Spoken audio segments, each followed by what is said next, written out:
Welcome to L3, and we are glad that you're here. You would have just got done doing your wins. Congrats on those. I want to share this with you. The title of our lesson right now is Renewing Your Mind, and we're going to focus on a word called neuroplasticity. Neuroplasticity. Now, I don't know if you've ever heard that word before, but I'm going to explain it to you, and I'm going to tell you why this word is so impactful to your recovery.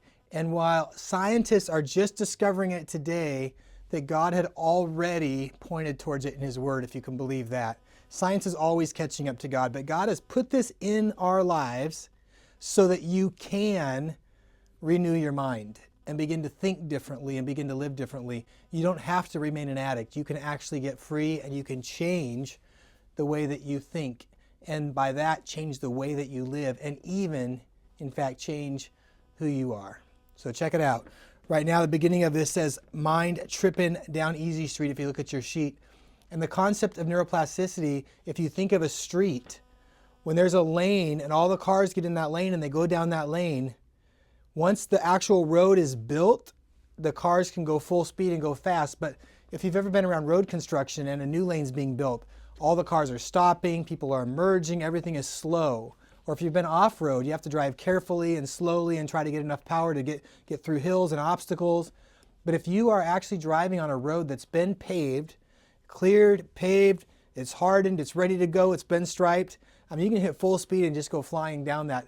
And that is how actually the pathways in our brain work. For the longest time, scientists believed that your brain was fully formed as you became an adult, and it stopped changing. So once you hit your 20s, your brain finished developing, and that was it. However you think, whatever your reasoning skills are, whatever your personality is, that was going to be permanent for life. And yet the Bible said that we could be transformed by the renewing of our mind. So one of those is wrong. Either the doctors were wrong or the Bible was wrong. Well, guess what? The doctors were actually wrong, because as all the equipment came forward and people began to have new technology and there's advancements and all these things were happening, we found out that as they scanned the brain, they could see that thoughts were running down these different pathways, and that the more you thought a certain way, the wider that pathway got. Basically, it paved itself. It became a permanent pathway in your brain where it was really easy to go down that road. So what does that look like? Well, somebody doesn't invite me somewhere. And my old way of thinking that I thought many, many times is that nobody likes me. Everybody's against me. I'm always getting judged. So I don't get invited somewhere. The immediate place my brain goes to is that nobody likes me. Nobody wants me. I have no value. Because I've thought about that so much that that's become my thought pattern. And so your thoughts look for the easiest route and they'll go down that route because that one's already paved. There's other possibilities why you weren't invited. It could be that maybe that person was scared of you because they're insecure and they don't feel valuable and they thought you were so valuable that you would never want to attend their party. So they never even asked you. The total opposite could be true. It's not about them not valuing you, but it could be about them not valuing themselves. But your brain doesn't even go down that track, doesn't go down that road wondering, oh, I wonder if they are too afraid to ask me, if they think I'm too big for them, or maybe they think I'm too popular for them, or maybe they think that, I won't like them and I'll reject their invitation. Our brain won't even go down that path because it's so much easier to just go to the assumption that we've already thought about. You see this working when you drive. If you drive to work the same way over and over again, pretty soon you can leave your house, you could be on your phone, shouldn't do that, but you could be on your phone, you could be drinking, you could be eating your fast food that you got, talking to somebody, and all of a sudden you're at work. And you don't even remember driving there. You don't remember stopping at lights. You don't remember getting over. You don't remember turning. Why? Because your brain is just going right down the pathway. It knows how to get there. It's not thinking anymore. It's just going through the motions. Well, you could be going through the motions in your life because you've already made all these pathways that are negative. And neuroplasticity, though, says that you can actually change that by creating a new road, which takes work and it can be difficult, but you can actually create a new road so that in the future, your first thought won't be rejection or isolation or addiction or any of those things. Your first thought could be positive, uplifting, hope-filled, and it could be a thought of faith for yourself and for others. And there's a way to get there. So that's how neuroplasticity works and what it's about. And it was in the Bible when God said to be transformed by the renewing of our minds. There is a link on here to a video that's going to explain that a little bit. So you can go ahead and queue up the video now. There's a link on the page. And if you have an instructor or you're instructing this, maybe you already have it saved up to a screen. So take a minute to watch that and then click back to me.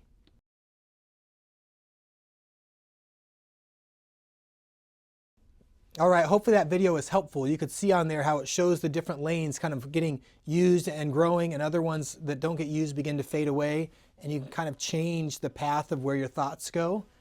And that's science. That's not theory. That's science. They're proving that because the technology is advanced to that point. Romans 12:2 says, "Do not be conformed to the world, but be transformed." Do you ever feel like the world's trying to conform you? What is conforming? Conforming is when you take something and you're trying to force it into a shape or a mold. Do you ever feel like the world is trying to force you into something? I mean, every show you watch has somebody either doing drugs, drinking, having some kind of illicit sexual relationship, or getting angry or fighting, or there's something going on. Somebody that doesn't want to be a part of everybody else because they want to get away on their own and just make it up into the mountains and be isolated. Everything is pushing and conforming for you to think a certain way. And that's to get alone, to isolate, to hide out, either by hiding in a substance or by actually physically going and getting away from everyone. But either way, that's still hiding, that's still getting away, which goes all the way back to the beginning of the Bible, because when Adam and Eve felt shame, guess what they did? They went and hid. The Bible says that they hid because they were naked and they felt ashamed. In other words, they realized they were vulnerable, they realized that they couldn't cover themselves, and they became afraid and they hid. Well, people are still doing that today, just in other ways. But it says that, and then it says that we should be transformed by the renewal of our mind, that by testing we may discern what is the will of God, what is good and acceptable and perfect. We learn what the will of God is by putting our mind on it and testing things and running down that path over and over and over again. It begins to form this path that moves from good to acceptable to perfect. It moves down this pathway. In other words, the pathway gets stronger and greater, and our understanding gets stronger and greater, just like it showed on that video. And the last verse I want to share with you before we go into a time of journaling is Philippians 4:8. It says, "Finally, brothers, whatever is true, whatever is honorable, whatever is just, whatever is pure, whatever is lovely, whatever is commendable, if there's any excellence, if there's anything worthy of praise, think about these things." In other words, he's saying, you know what? Set your mind on good things. Why? Because it changes the way that you live. It changes your thinking and it changes your heart. I have a tattoo, and that tattoo I got says "Think Life" on it, and it says Philippians 4:8, and then it's hanging, a key is hanging from that ribbon that says "Think Life" in Philippians 4:8. And the reason I got that is because many years ago when I was a hardcore addict, and I tried everything I could do to change. I was trying to change my thinking, change my heart, change my mind. But I was addicted to everything. I was addicted to condemnation, to shame. I was addicted to anger. I was addicted to alcohol. I was addicted to pornography. I had all types of addictions going on. And they caused me to run to isolation. I kept trying to do the right thing, but failing over and over again. And when in prayer time, I felt God pointed me to this verse and said, stop trying to do the right thing and just focus on thinking the right thing. And so I changed that. I got the tattoo, reminding myself every day I got up and got dressed, I would see it in the mirror, and I'd say, okay, today I'm just going to try to think better thoughts. I'm going to try to think about good things. And the more I did that, the more the pathways to goodness that God put in there started to reshape and reform, and pretty soon there was a whole highway paved of good thoughts.